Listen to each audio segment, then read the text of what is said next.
আসসালামু আলাইকুম, সকলকে আমার চ্যানেলের পক্ষ থেকে স্বাগত। আশা করি সকলেই ভালো আছো। তোমাদের ইতিমধ্যে অনেকগুলো পরীক্ষা শেষ হয়ে গেছে, সামনে তোমাদের ইসলাম শিক্ষা পরীক্ষা। সো আমরা আজকে তোমাদের ইসলাম শিক্ষা পরীক্ষা নিয়ে আলোচনা করব, অর্থাৎ এই পরীক্ষার প্রশ্নের ধরন কিরকম হতে পারে সেই প্রশ্নের ধরন নিয়ে আলোচনা করব এবং কিছু নমুনা প্রশ্ন নিয়ে আলোচনা করব। তাই দেরি না করে চলো শুরু করে দেই। তো এখানে দেখতে পাচ্ছ যে ষান্মাসিক মূল্যায়ন 2024, বিষয় ইসলাম শিক্ষা, নবম শ্রেণী। নমুনা প্রশ্ন 1, অর্থাৎ এইগুলো সবগুলোই নমুনা প্রশ্ন, যেগুলো মূলত বই থেকে নেওয়া হয়েছে। এরকম টাইপের প্রশ্ন তোমাদের আসতে পারে, তবে অবশ্যই সেগুলা ঘুরিয়ে দিবে, অর্থাৎ নতুন নতুন কোনো বিষয়ের উপর প্রশ্ন করবে। তো চলো এই প্রশ্নগুলো আগে আমরা দেখে নেই, পাশাপাশি এগুলোর উত্তরগুলো দেখার চেষ্টা করব। তো এখানে আছে দলগত কাজ অথবা একক কাজ, অর্থাৎ এগুলো দলগত অথবা একক কাজের মধ্যে থাকতে পারে। প্রথমটা হচ্ছে তাওহীদের বিশ্বাসের ফলে ব্যক্তির জীবন এবং কর্মে কি কি পরিবর্তন আসতে পারে। দলে অথবা জোড়ে আলোচনা করে তোমরা একটি তালিকা প্রস্তুত করো। তো চলো এটার উত্তরটা আমরা একটু দেখে নিই।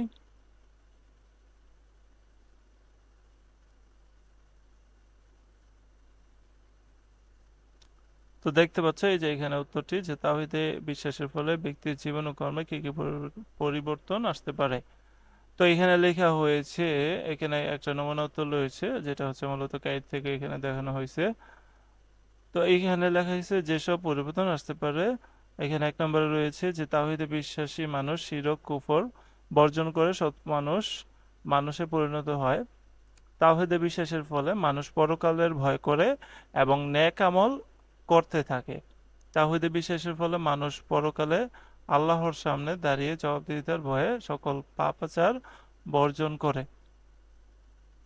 তাওহীদে বিশ্বাসের ব্যক্তি কখনো কারো কাছে মাথা নত করে না, কারো গোলামি করে না, কাউকে আল্লাহর বিকল্প মনে করে না, করে তার সাহায্য প্রার্থনা করে না।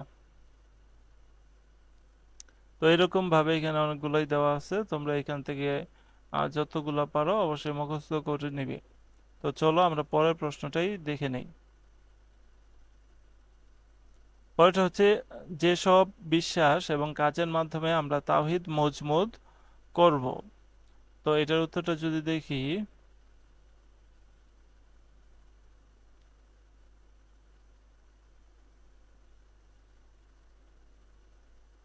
এখানে দেখতে পাচ্ছ যেসব বিশ্বাস ও কাজের মাধ্যমে তাওহীদ মজবুত করবে তা জানবে ও বাস্তব জীবনে প্রয়োগ করবে। এখানে কাজের উদ্দেশ্য, আর এখানে কাজটি লেখা আছে যে যেসব বিশ্বাস ও কাজের মাধ্যমে আমরা তাওহীদ মজবুত করব।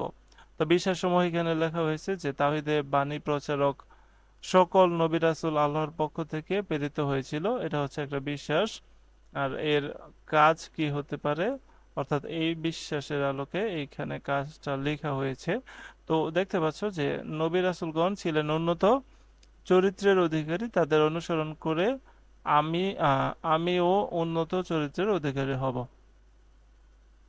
তাওহীদের বাণী লা ইলাহা ইল্লাল্লাহু একটি চেতনা সঞ্চারী এবং বিপ্লবী ঘোষণা।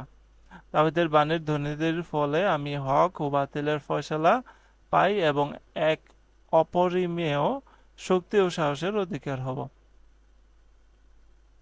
তো এমনিভাবে আরো অনেকগুলোই লেখা হয়েছে, তোমরা এখান থেকে দেখে নেবে। আশা করি তোমরা খুব সহজে বুঝতে পারবে। পরের প্রশ্নটা হচ্ছে আখিরাত দিবসের কল্যাণ লাভের জন্য আমরা যেসব কাজ নিয়মিত চর্চা করব। তো এর উত্তরটা যদি আমরা একটু দেখে নেই, যে আখিরাত জীবনে আর দিবসে কল্যাণ লাভের জন্য আমরা যেসব কাজ নিয়মিত চর্চা করব। তো এইখানে অনেকগুলোই কাজ দেওয়া আছে, এই যে এখান থেকে তোমরা কিছুটা মুখস্থ করে নিতে পারো। যে তাওহীদে বিশ্বাস করব, আল্লাহ তাআলার কাছে সাথে কাউকে শরীক করব না, কোনো অবস্থাতেই কুফরি করব না, অর্থাৎ মহান আল্লাহকে অস্বীকার করব না।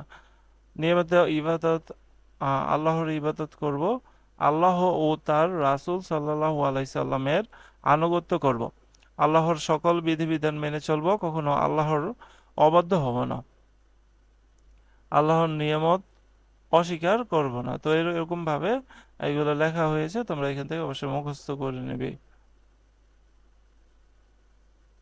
তো পরের প্রশ্নটা যদি দেখি আমরা, যে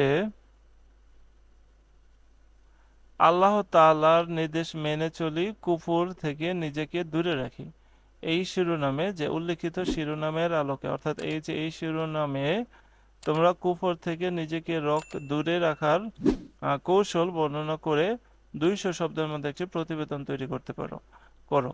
অর্থাৎ পরীক্ষায় একটি প্রতিবেদনও আসতে পারে, তখন তোমাদের প্রতিবেদন তৈরি করতে হবে।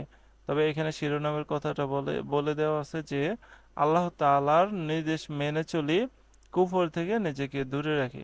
এই শিরোনামে কি বিষয়, সেটা হবে যে কুফর থেকে নিজেকে দূরে রাখার কৌশল বর্ণনা করে, অর্থাৎ কুফর থেকে কিভাবে তুমি নিজেকে দূরে রাখবা সেই কৌশলগুলো বর্ণনা করে এবং এই শিরোনামে একটি প্রতিবেদন তৈরি করতে হবে। তো চলো আমরা প্রতিবেদনটিও দেখে নেই। তো এইখানে প্রতিবেদনটি রয়েছে যে আল্লাহ তাআলার নির্দেশনা মেনে চলি, কুফরের থেকে নিজেকে দূরে রাখি। তো এইখানে দেখতে পাচ্ছ প্রতিবেদন, তোমরা প্রথমে তারিখ দিতে পারো, তারপর বেদনের শিরোনামটা লিখতে পারো, তারপরে প্রতিবেদনের বর্ণনা এখানে লেখা হয়েছে। তো তোমরা এখান থেকে দেখে নিতে পারবে আশা করি।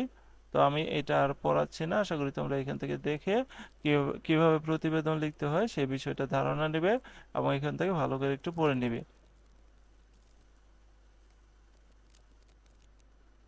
তো পরের প্রশ্নটা যদি আমরা দেখি,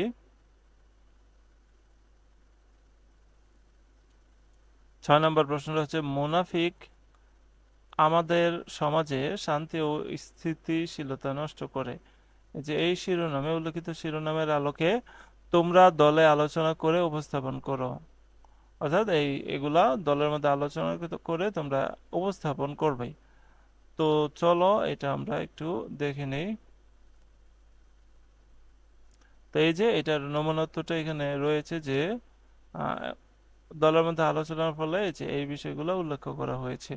তো তোমরা এখান থেকে এই বিষয়গুলো অবশ্যই দেখে নিবে। তো পরের প্রশ্নটা যদি আমরা দেখি, পরের প্রশ্নটা হচ্ছে নিফাক থেকে নিজেকে মুক্ত রাখার জন্য ব্যক্তি, পরিবার, সমাজ ও বিদ্যালয় জীবনে আমি যেসব ভালো কাজ করব এবং যেসব মন্দ কাজ পরিহার করব। তো এটার উত্তরটা যদি আমরা একটু দেখি, এই যে এখানে ব্যক্তি জীবনে যেসব ভালো কাজ করব, যেসব মন্দ কাজ পরিহার করব এখানে লিখব, পরিবার জীবনে এখানে লিখব, এবং যেসব মন্দ কাজ পরিহার করব এখানে লিখব। তো এখানে বিষয়গুলো লেখা হয়েছে যে ব্যক্তি জীবনে সর্বদা সত্য কথা বলবো, আমানত রক্ষা করব, ওয়াদা পালন করব। এখানে খুবই ছোট করে লেখা হয়েছে। পরেরটা আর ব্যক্তিগত জীবনে কোনগুলা পরিহার করব সেগুলো এখানে লেখা হয়েছে যে নিজের উপর জুলুম করব না, খিয়ানত করব না, ওয়াদা ভঙ্গ করব না। পরিবার জীবনে শালীন ভাষা প্রয়োগ করব, বাবা মার সেবা করব, স্ত্রীর সাথে উত্তম ব্যবহার করব, ওয়াদা পালন করব। পরিবারে কোনগুলা পরিহার করতে হবে সেগুলো হচ্ছে বড়দের অসম্মান করব না, মিথ্যাচার পরিহার করব, বোনদের হকের খিয়ানত করব না, স্ত্রী সন্তানদের উপর জুলুম করব না। বিদ্যালয় জীবনে শিক্ষককে সম্মান করব, সহপাঠীর হক রক্ষা করব, শৃঙ্খলা রক্ষা করব, এবং বিদ্যালয়ে বিশৃঙ্খলা করব না, বিদ্যালয়ের কোনো জিনিস নষ্ট করব না, শিক্ষকদের অসম্মান করব না। তো এরকম ভাবে লেখা হয়েছে। তো আশা করি তোমরা সেই প্রশ্নটা বুঝতে পেরেছো। এখন আমরা পরের প্রশ্নে চলে যাব। পরের প্রশ্নটা হচ্ছে নিফাক থেকে নিজেকে মুক্ত রাখার জন্য ব্যক্তি, সরি এই প্রশ্নটাই পড়া হয়েছে মাত্র। পরেরটা হচ্ছে আল্লাহর গুণাবলী নিয়ে মাইন্ড ম্যাপ তৈরি করি, অর্থাৎ আল্লাহর গুণাবলী নিয়ে একটি মাইন্ড ম্যাপ তৈরি করব। তো সেটার উত্তরটা যদি আমরা দেখে নেই, এই যে এখানে দেখতে পাচ্ছ যে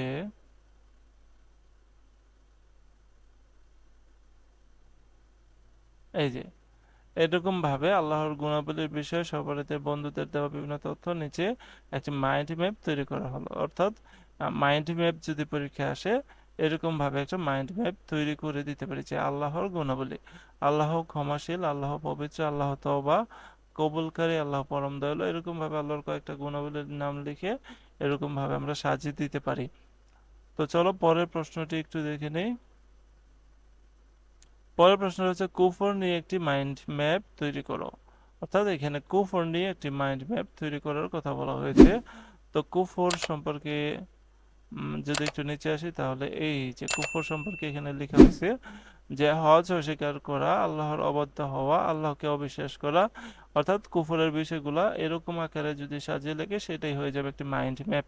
তো আশা করি এই বিষয়টাও তোমরা বুঝতে পেরেছো। এখন আমরা সর্বশেষ প্রশ্নটি দেখে নেব।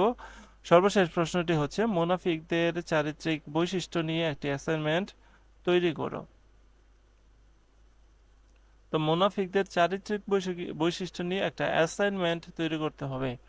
তো এটার উত্তরটা এই যে এখানে দেওয়া আছে যে অ্যাসাইনমেন্টের শিরোনাম মুনাফিকদের চারিত্রিক বৈশিষ্ট্য ভূমিকা দিতে পারো, বর্ণনা দিতে পারো এবং এরকম ভাবে তোমরা লিখতে পারো। তো আশা করি তোমরা এই বিষয়টা বুঝতে পেরেছো। তো আজকের ভিডিওটা এই পর্যন্তই। তবে যাওয়ার আগে আবারও বলতে চাই, যারা যারা এখন আমার চ্যানেলটি সাবস্ক্রাইব করোনি অবশ্যই আমার চ্যানেলটি সাবস্ক্রাইব করে ফেলবে, এবং যারা ইতিমধ্যে সাবস্ক্রাইব করে ফেলেছো তাদের অসংখ্য ধন্যবাদ।